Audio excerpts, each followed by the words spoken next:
It's an airish morning here in the mountains of southern Appalachia. In fact, I didn't realize it was this chilly out. I'm gonna button up my coat, try to stay warm. We've been having beautiful weather though, and today will be beautiful. It will warm up nicely after dinner, I'm sure. This is more typical of our weather this time of the year, where we have cold, frosty mornings and then it warms up during the day. Like a lot of you, last week we had that bitter cold weather, but that was unusual for us to have that this time of the year, and it didn't last long. So it's already gone, and our more regular weather type for us has come back. I'm going to walk around this morning and show you how the gardens are doing. A lot of it, of course, is that, especially that cold weather last week, just totally took it out. I'm going to show you some of that stuff, but mostly I want to show you the fall garden, which the cold didn't hurt at all.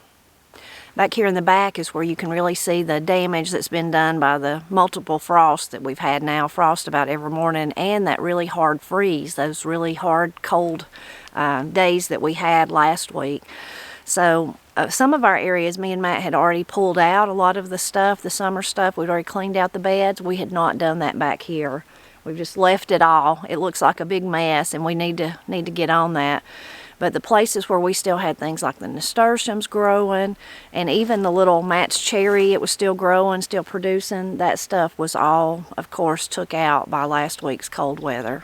Of course, the flowers have suffered too, although look at that little plant. It still looks real nice. It's a perennial. It still looks pretty good.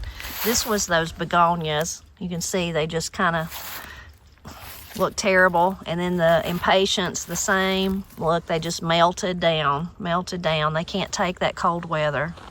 You can really see the cold damage on the herb bed too, except look at that lavender. Doesn't it still look beautiful? I never managed to dry any herbs.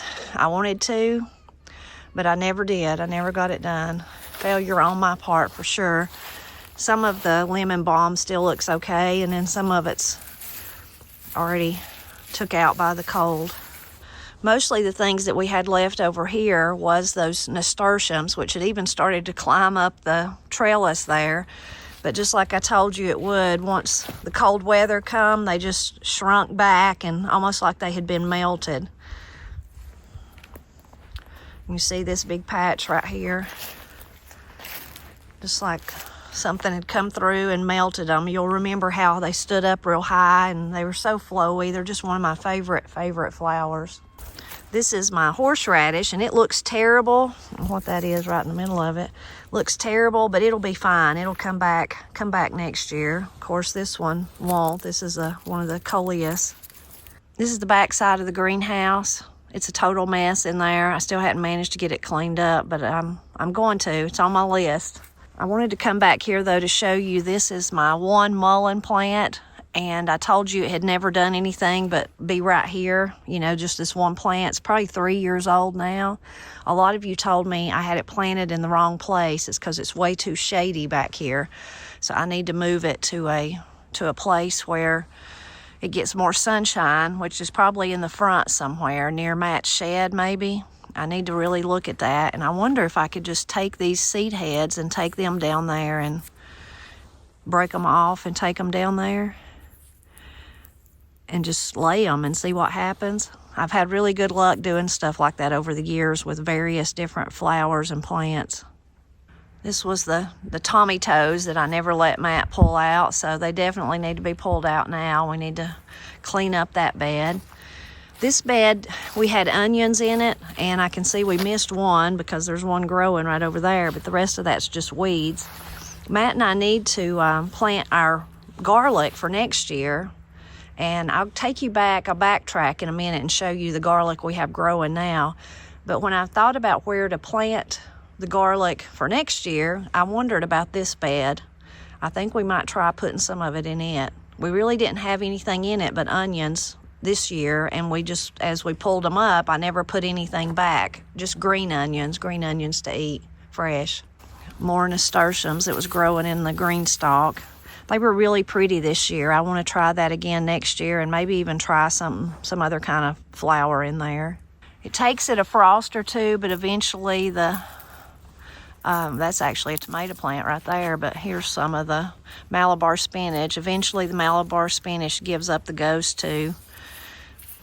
The reason it takes it a time or two is that it grows so thick that the first frost definitely gets the outside leaves and turns them black and slimy, but then it takes another one or two to actually get underneath, get the underneath part. Those outer ones are protecting the inside.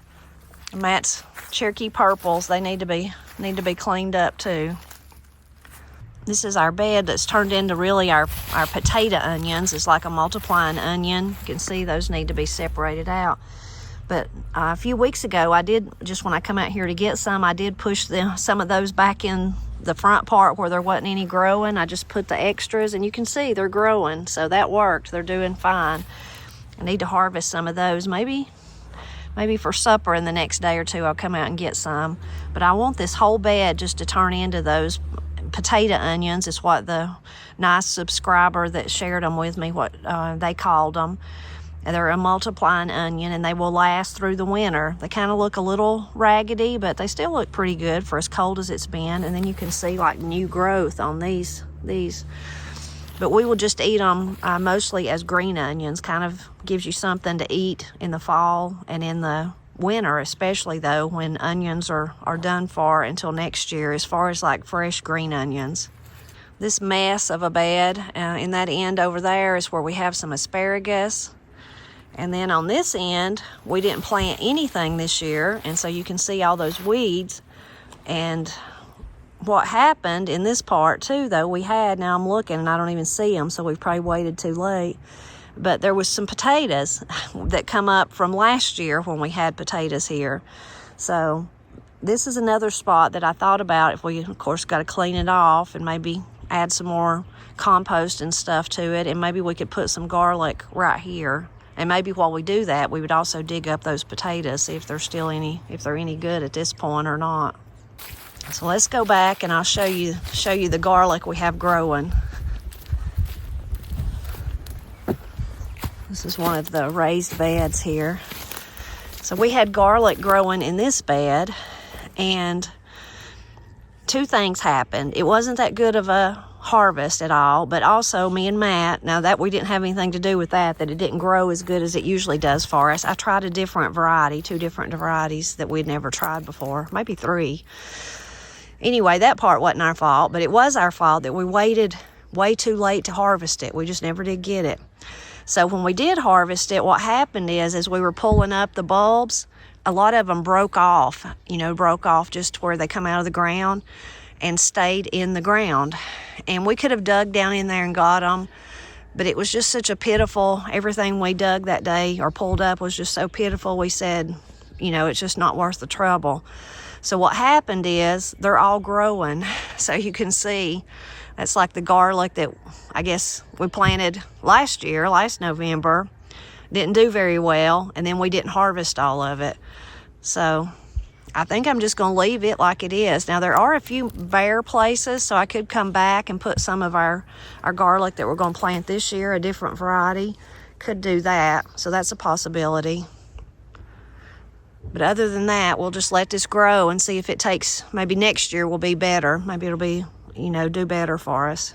I don't know if you can see it. I've heard something, looked up there to see if I thought maybe it was a deer, but it's a big squirrel climbing up and down, probably preparing for winter. You can see, though, most of the trees have lost their leaves. Other than the oaks, they wait till the very end.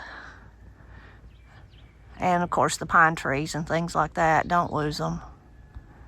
Beautiful morning. Here's the place Matt and I dug up all the hostas. My friend did take them, so they went to a good place. They were so excited to get them. And then we're hopeful that all those wonderful bulbs we planted will be beautiful next year, next spring. Something for us to look forward to for sure. And it's been so nice to have this little place cleaned out. Now, right across from it, you can see I did not clean that place out. It's still sort of a mess. I did go ahead and do this is where my miniature hostas are, and I did this one little portion right beside the deck, and it looks real nice. So hopefully seeing that, how nice that look, will encourage me this winter to go ahead and do this part. This is the rest of my miniature hostas out through here. If I could clean all that out and then put down a layer of that mulch, and then I'd be ready to go for next year. I wouldn't have to worry about it. when spring of the year comes. That bed up there on the bank is our other bed that we had garlic in. So it looks about the same as the one I just showed you, other than I have been using it, as Matt says, as a landfill. That's what he calls it. I've been throwing scraps in there on top of the garlic. I really started throwing it in there before the garlic started coming up. So that's my easy way of composting sometimes that I do. And that's bed is, like Matt says, looks like a landfill, but it does have garlic growing in it. So maybe that garlic will do better for us next year too. And there's probably room in it that we could go stick a few bulbs of what we're going to plant in the next few days. Actually, I hope to plant it. So there might be room in there for a few bulbs. I kind of half-heartedly cleaned a little bit on this bed, but not much. You can see there's some of our zinnias that we had this year. Maybe they'll reseed themselves. I'll help that one along, throw it over there.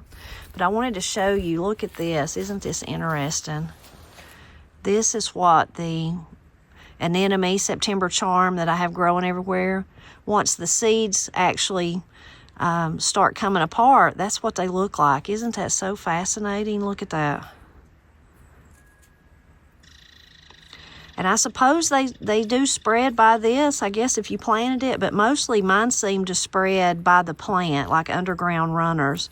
But isn't that, it's just like little cotton balls. Look at that. And the seeds are, you can see down in there. It's really a unique thing to see, though, because I have so much of it. So it's just like these little cotton balls at every corner of the house. And up on the bank, there was some at that garlic bed I just showed you. I don't know if the camera picked them up, but it's an interesting part of the flower. It kind of puts on its show in September with the beautiful blooms, and then this is I guess the second show of it is usually, by November you see these little cotton-topped seeds.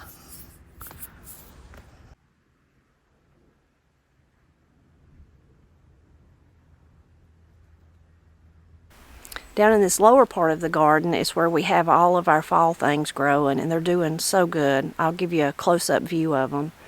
On these two cattle panels, this front one is where we had our Randy Hooper tomatoes, and then in the back one is where we had those wonderful Mother Stallard beans. And although the vines are still there, they need to be cleaned out. We did already get all the beans off of them that we'd let dry so that we could use either to eat, hope to eat some of them, and then probably some of them for seed too. And a lot of you have asked me, where can I find those beans? If you just go to, there's several places online, so if you just go and search by Mother Stallard beans, you'll see tons of places come up, several different companies, and then you can just pick the one that you think fits you the best, or maybe that has free shipping or something like that. You could just check that way. It is a delicious bean, though, that I think will grow from now on. I'm really hopeful that we can grow the Randy Hooper tomato from now on too. And I say that because, and we did save seed from it, and saved seed last year, but we really love it.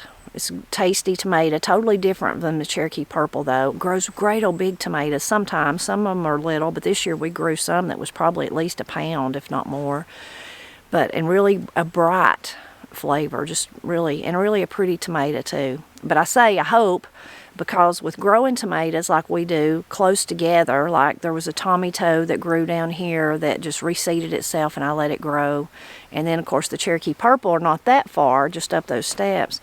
Cross-pollination can happen, cross-pollination, so it can change your tomato. And even down here, with the ones we planted this year, there was one tomato that was yellow, that was solid yellow. And so I don't know if that was one, it's kind of just mixed up in the seed that Debbie gave me to begin with, or if that's one that I saved last year that had already kind of cross-pollinated. Debbie did give us seeds, and we grew them. Maybe that was year before last. It wasn't last year. It wasn't this year. It may have been last year, or may have even been the year before. I think it was the year before. We grew them up here. It was like a caney fork, and it was a yellow tomato. So maybe that one of those seeds just got mixed in. Might be. I don't know. It'll just be a mystery. Next year we'll see. We'll see if the ones that we saved, if they turn out to be true to form. But I hope they are, because it's just the best tomato. I wouldn't say it's as good as the Cherokee Purple, but it's really, really good. So let me let you look at what's growing down here. So here's just a big view of the fall things growing. Starts right here. There's on that far side right there, there's one long row that goes all the way down. And then in front of that row, there's a partial row, a half row coming back towards me. But you can see on this end, there's nothing growing. You can also see the cold finally took out my old maize or my zinnias that we had down here. And then there's weeds, of course, growing everywhere. Some of the little weeds that grow through the winter. I'm most excited about these right here on the end. This is kohlrabi, and it's looking fantastic. Don't it look great? Look down there. Isn't it just wonderful? And I just planted it just on a whim that day that I was out here planting. I just thought, what the heck? I'll just try to see what happens, see if I can grow some in the fall. Look at that plant. Don't that look great? It just looks wonderful. Looks so good. So I'm so excited about it.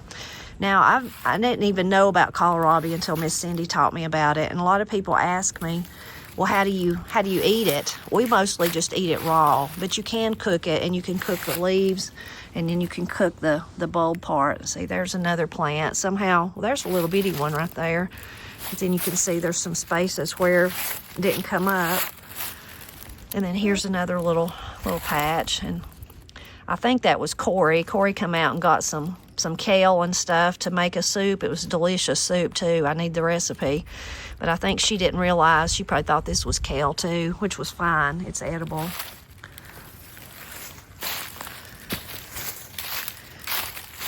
Then down at this part, this starts our turnips right through here. And we've been cutting on them because we've been eating some of the greens. We love turnip greens. And I can't really see that they've bulbed up much for me yet, but the greens are just beautiful, aren't they? So pretty. Just behind them, in this first little bed, this is a kale. That's a Lacento, I think. I don't know if I'm saying it right, but kale. And it didn't come up very good, as you can see, but we have eat it. I cut it back, all those places you can see. One of my recent videos, actually, I did that. So it was very tasty, and hopefully that will kind of encourage it to grow a little bit more. I found here where we live, things like the kale and the mustard and the turnips, they grow during the winter. Most of the time I can overwinter them. They'll still be growing come spring, and they'll really start off then once it gets a little bit warmer. But during those cold months, they just grow slowly, very, very slowly. Now, there has been years that we grew some, I don't remember if that was last year or the year before, and it just got so cold it killed it. It was unusual because usually we can make it through the winter, but sometimes not. There's some more. That's not kale, that's mustard. You can see we've been where the patches are growing slowly, coming back where we've been eating it, and then some larger leaves there. More of the turnips. I went down in there and see if yeah, I see some bulbing on those turnips, so that's good. There's right beside the mustard is a different type of kale. I think that's Premier kale. More turnips. The rest of this row is all turnips. It's all turnips.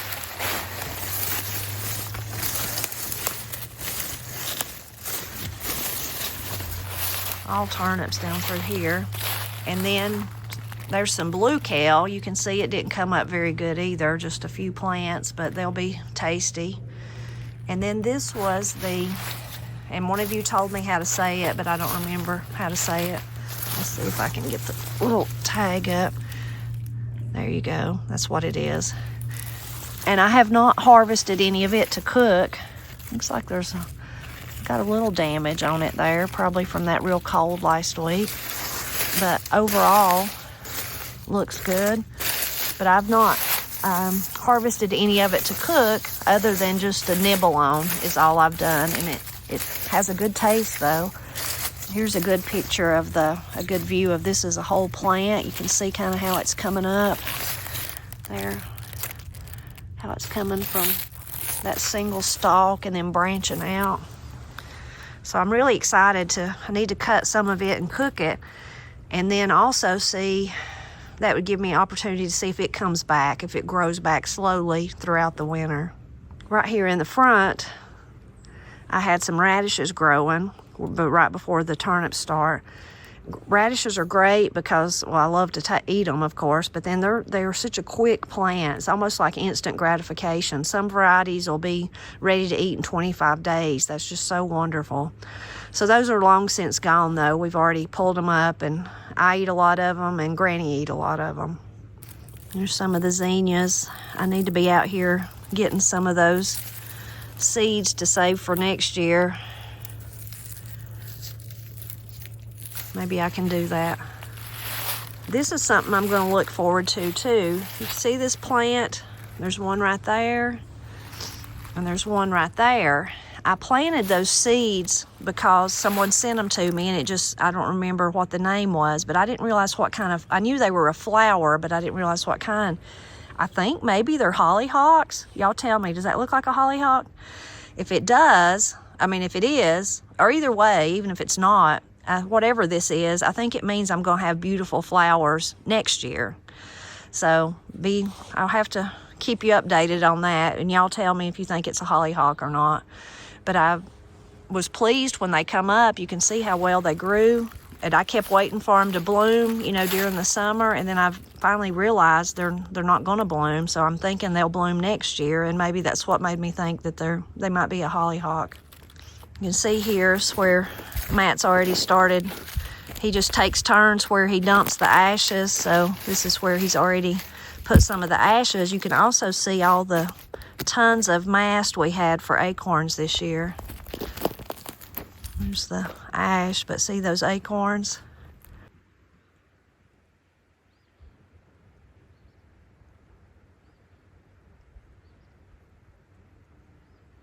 So that really cold weather was sort of hard on the calendula, but it can take a little bit of cold. So look right here. I've still got buds, and there's one about to open. There's one about to open. Look right there. You can see some of the, I bet that's some of the anemone fuzz that's come down here. It's kind of hanging on them. Then one other thing we have from our summer garden that's still here is our carrots. See, there's a few carrots there and a few carrots here. I hope that cold didn't freeze them. I don't think so, because you can tell by the tops they still look great. But I need to go ahead and pull them up and enjoy the rest of them.